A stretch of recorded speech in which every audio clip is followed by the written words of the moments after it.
तर दुसरीकडे आणखी एक धक्कादायक बातमी म्हणजे तरुणाच्या छळाला कंटाळून एका दिव्यांग शिक्षिकेनं आत्महत्या केली आहे। नाशिकच्या शिंदे पळसे गावात हा धक्कादायक प्रकार घडलाय।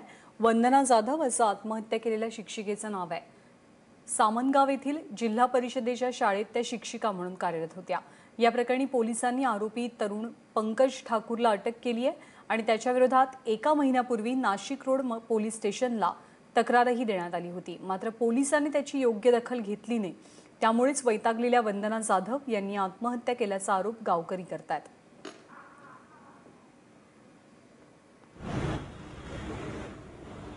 घडलेल्या घटनेसंदर्भात शिक्षिकेचे भाऊ आणि गावकऱ्यांच्या काय प्रतिक्रिया आहेत आपण पाहूया। त्या दिवशी वाटतं शाळेत गेला तो डायरेक्ट, तर म्हणजे चला घरी माझ्या असं कर तसं कर, इकडे तिकडे तिला धक्काबुक्की केली वाटतं। आणि तिच्या काय फोटो वाटतं त्याच्याकडे दाखवत होता सगळ्यांना, हे बघा माझा फोटो, हे फोटो माझ्या।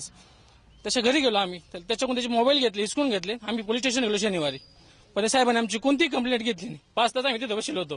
तर परवा दिवशी माझा लहान भाऊ माझा भाऊ गेले विचारायला तिथं, अजून 2 दिवसांनी म्हणे दोस्त तुम्ही काय करत होता, आता माझी दीदी गेली तर काय करा सांगा तुम्ही आता।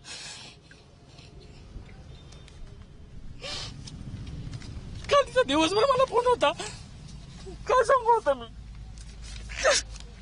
गावामध्ये अत्यंत दुर्दैवी घटना घडली। अतिशय हुशार मुलगी, अपंग असलेली मुलगी, आणि पोलिसांनी गुन्हा दाखल करून न घेतल्यामुळे काही कारणामुळे तिचा आज जीव गमवावा लागलेला आहे। तो होमगार्डाचा दबाव आणून काही अकृत्य करीत होता, आणि जर त्यांनी योग्य ती कारवाई नाही केली तर आम्ही प्रेत ताब्यात घेणार नाही। आमच्या सर्व गावकऱ्यांचं आणि त्यांच्या घरच्यांचा निर्णय झालेला आहे की आम्ही प्रेत ताब्यात घेणार नाही।